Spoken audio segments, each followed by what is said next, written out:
En Bahía, en el año 1549, un jesuita recién llegado de Portugal camina hacia una roca a la orilla de un río.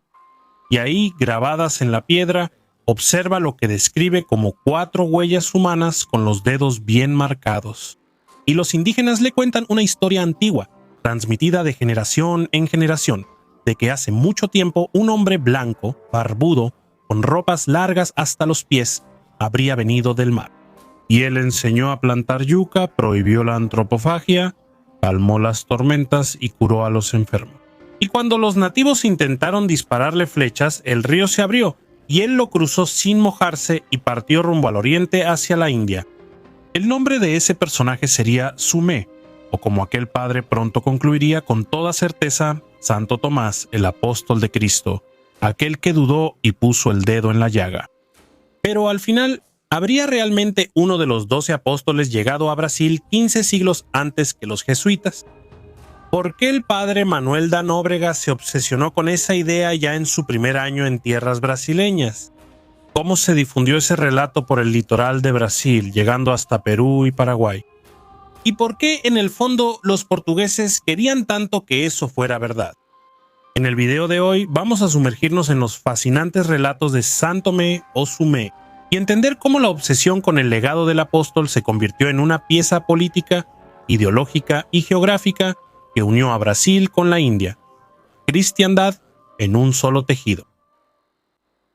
Para entender cómo el apóstol quedó en el imaginario de Brasil, necesitamos volver mucho antes del descubrimiento, a la propia tradición cristiana sobre San Tomé. Según la tradición más antigua registrada por Eusebio de Cesarea, San Tomé habría salido de Jerusalén, después de Pentecostés, y seguido hacia el este evangelizando el Medio Oriente.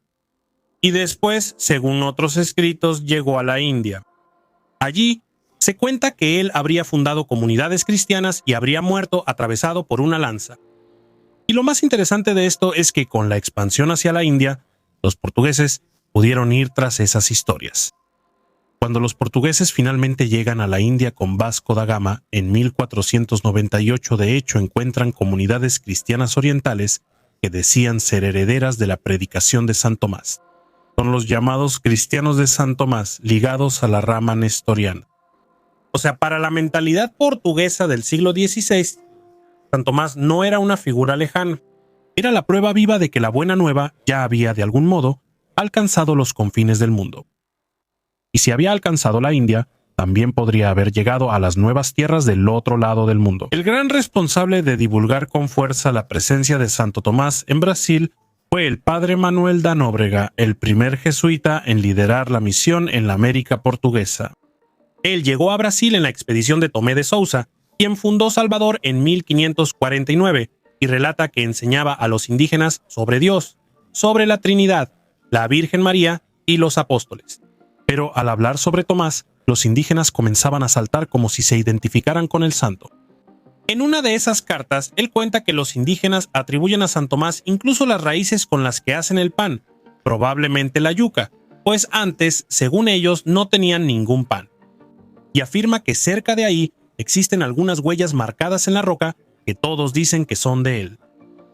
En otra carta a su antiguo maestro en Coimbra, Nóbrega registra que los indígenas tienen noticia del diluvio de Noé, aunque de forma confusa. Y es en la tercera carta anterior donde aparece el vínculo decisivo. El jesuita escribe que los indígenas dicen que Santo Tomé, a quien ellos llaman Somé, pasó por ahí. Él cuenta que fue personalmente a ver las huellas junto al río y que vio con sus propios ojos 4 huellas bien marcadas con sus dedos. Y reproduce el relato de los nativos, de que el santo iba huyendo de los indígenas que querrían atacarlo con flechas, por querer prohibir la poligamia en algunas de las pocas tribus que aún eran polígamas en la costa indígena. Y así el río se abrió, él pasó al otro lado sin mojarse y de ahí se fue a la India. Manuel da Nóbrega se obsesionó con el tema. De las 5 cartas que escribió en su primer año en tierras brasileñas, 3 mencionaban a San Tomé. Y el relato de ese tal Sumé no era algo limitado a Bahía. Varios pueblos diferentes a lo largo de la costa de Brasil, desde los Tupis hasta los Miminós, desde Ceará hasta São Paulo, siempre tenían la misma reacción cuando los jesuitas hablaban de Tomé, y siempre contaban la historia de ese tal Sumé. una historia que pasaba por diferentes pueblos de diferentes regiones de Brasil. Y lo interesante de todo esto es que los relatos sobre ese tal Tomé son anteriores incluso a la llegada de los jesuitas. En la Nueva Gaceta Alemana de 1514, perteneciente a la familia de banqueros Fugger, se informa sobre Brasil y sobre algunas experiencias de pilotos portugueses en el Nuevo Mundo. Y ahí ya en 1514 se relata que los nativos también quisieron mostrar a los portugueses las huellas del interior del país. Igualmente mostraron una cruz que hay incluso tierra adentro. Y cuando hablan de San Tomé, dicen que él es un dios pequeño, porque hay otro dios que es más grande. Es realmente increíble que tengan recuerdos de San Tomé, pues se sabe que San Tomé realmente está más allá de Malaca, en el Golfo de Ceilán. Y aquí entra un punto fascinante planteado por uno de los más grandes historiadores de Brasil, Sergio Buarque de Holanda, en su obra clásica Visión del Paraíso. Buarque trata los relatos de Manuel da Nóbrega no como un relato antropológico de un padre con los indígenas, sino como una forma de una leyenda muy peculiar. Tomé es curandero, pues sus huellas están cerca de fuentes de aguas medicinales usadas para curar enfermedades. Tomé también es botánico, ya que enseñó a los indígenas a plantar y a sedentarizarse y, por último, es moralista. Pero él observa algo curioso. La conquista de América fue acompañada por una avalancha de mitos, siendo casi todos de origen español. Los castellanos, desde las primeras cartas de Colón, poblaron el Nuevo Mundo con la idea del paraíso terrenal, de la fuente de la juventud, de las amazonas y sus tesoros, del rey blanco de El Dorado. Los portugueses, por su parte, fueron mucho más modestos en su imaginación. Y, según Holanda, ellos produjeron prácticamente el único gran mito de la conquista que era genuinamente luso-brasileño, el mito de San Tomé o Sumé. El investigador Pedro Dalla Bernardina Broco relata en su artículo que, a diferencia de los mitos españoles que miraban hacia adelante, hacia el oro y hacia el paraíso por descubrir, este mito portugués miraba hacia atrás. No hablaba de un tesoro por descubrir, sino de una verdad ya anunciada y que después fue olvidada. No era un mito de codicia, sino de memoria. Eso porque había un gran problema teológico ante los europeos. Si toda la humanidad venía de Adán y Eva y después de Noé, ¿de dónde habían salido esos pueblos del Nuevo Mundo que nadie sabía que existían? ¿Cómo encajarlos en la historia sagrada? La solución, como señala la psicóloga Manuela Carneiro da Cunha, consistió en la continuidad. Los habitantes del Nuevo Mundo tenían que descender necesariamente de dos hijos de Noé. Y aquí, Nóbrega hace una asociación reveladora. La desnudez de los indígenas sería justamente señal de esa descendencia de Cam, que según la Biblia habría expuesto a su padre desnudo. Y como camitas, descendientes de Noé, habrían guardado incluso un vago recuerdo del diluvio, aunque corrompido. Dice el jesuita que ellos saben del diluvio de Noé, aunque no confirman la verdadera historia, pues dicen que todos murieron excepto una anciana que escapó en un árbol. Y también tienen noticias de San Tomé y de su compañero, y muestran ciertos vestigios en una roca que dicen que son de ellos y de otras señales en San Vicente, que está al final de esa costa. Y de él cuentan que les dieron los alimentos que aún hoy usan, que son raíces y hierbas y, con eso, viven bien. Y así el mito de San Tomé cerraba el razonamiento. Si el apóstol había pasado por ahí, entonces esos pueblos no eran simplemente gentiles que nunca habían oído hablar de Dios. Eran hijos de Adán que un día recibieron la buena nueva y luego la olvidaron. No necesitaban ser convertidos desde cero, solo necesitaban que se lo recordaran. Y los relatos de San Tomás no servían solo para resolver la cuestión del alma de los indígenas. Él también resolvía otro problema, dicen. Eso porque en el siglo XVI nadie tenía una idea clara del tamaño ni del mapeo exacto del mundo. Y circulaba entre los portugueses una sospecha utilizada. ¿Y si Brasil e India fueran en realidad parte de una misma masa de tierra, o estuvieran muy cerca una de la otra? En la Nueva Gaceta Alemana de 1514, un piloto experimentado que ya había estado en la India afirmaba que desde ese cabo de Brasil había más de 600 leguas hasta Malaca.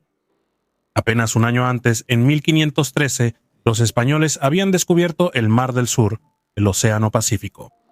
Pero el descubrimiento aún no abarcaba todo el océano. y ni siquiera era conocido por todo el mundo. Y además, solo 5 años después, partiría la expedición de Fernando de Magallanes, que por primera vez circunnavegaría el mundo. O sea, si Santo Tomé había cruzado de Brasil hasta la India por tierra sin mojarse, como decían los indígenas de Nóbrega, entonces los dos mundos podrían estar conectados. Y es aquí donde la historia literalmente cobra vida. Existía, atravesando el continente sudamericano, una antiquísima red de senderos indígenas. La más famosa de ellas partía de la costa sur de Brasil, con entradas desde São Vicente y Cananeia, atravesaba el interior y llegaba hasta Paraguay, y desde ahí llegaba hasta Perú. Los nativos la llamaban Peaviru.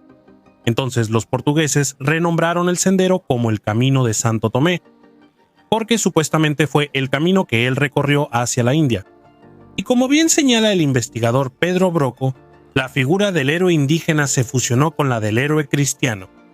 Por toda América española y portuguesa se escuchaban variaciones fonéticas del mismo nombre. Sumé, Somé, Pai Tomé, desde Perú hasta Brasil. Era casi la misma palabra, y eso facilitaba mucho la fusión de las dos culturas en una sola. Cuando los jesuitas llegaron con la historia de un hombre santo, blanco y barbudo, que vino del océano y prometió la salvación, ¿no estaban llenando un vacío? ¿Estaban en realidad encajando con la habilidad, con la expectativa que ya existía?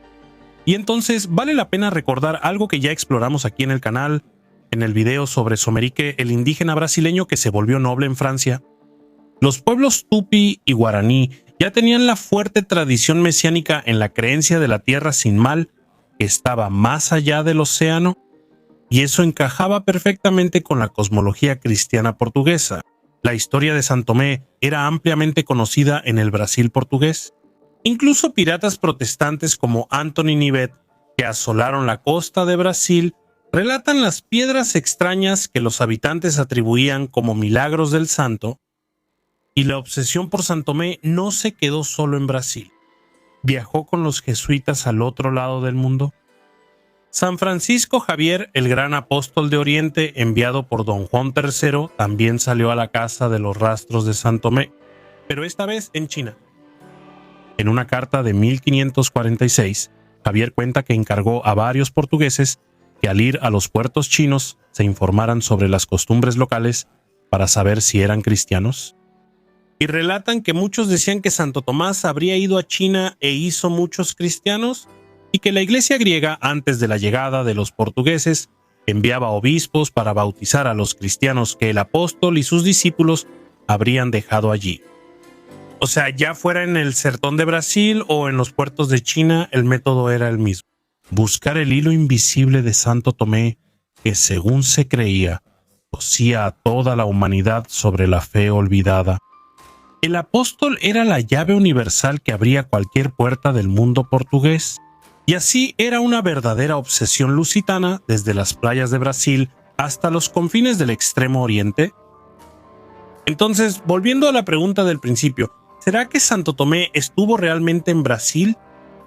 Esa tal vez ni siquiera sea la pregunta más interesante, porque el hecho realmente extraordinario no es si Tomé vino, es más bien la coincidencia lingüística y comportamental que conectó ambos mundos. Para Sergio Buarque de Holanda, los relatos de Santo Tomé fueron la solución jesuita que construyeron en un solo tejido Brasil, India y China, como lugares visitados por el apóstol, siendo todos hijos del mismo Adán. Fue un relato que unió 3 continentes, que transformó un sendero indígena en el camino de un santo que sirvió de puente teológico para el imperio que necesitaba encontrar sentido y orden en el más completo caos del descubrimiento. Así, al final de cuentas, el relato de Santo Tomé no nos cuenta tanto sobre la ruta del apóstol. Habla en realidad sobre la mente de quien lo buscaba. Un tipo de pensamiento fascinante que es la síntesis perfecta del alma del siglo XVI. ¿Y tú conociste los relatos sobre Santo Tomé o Sumé? ¿Qué fue lo que más te sorprendió? Así que deja tu comentario ahora mismo para fortalecer nuestro trabajo. Y aprovecha para hacerte miembro del canal ahora mismo. Así podrás tener acceso a contenido exclusivo para que no solo apoyes nuestro trabajo, sino que también te adentres y conozcas aún más la apasionante historia ibérica.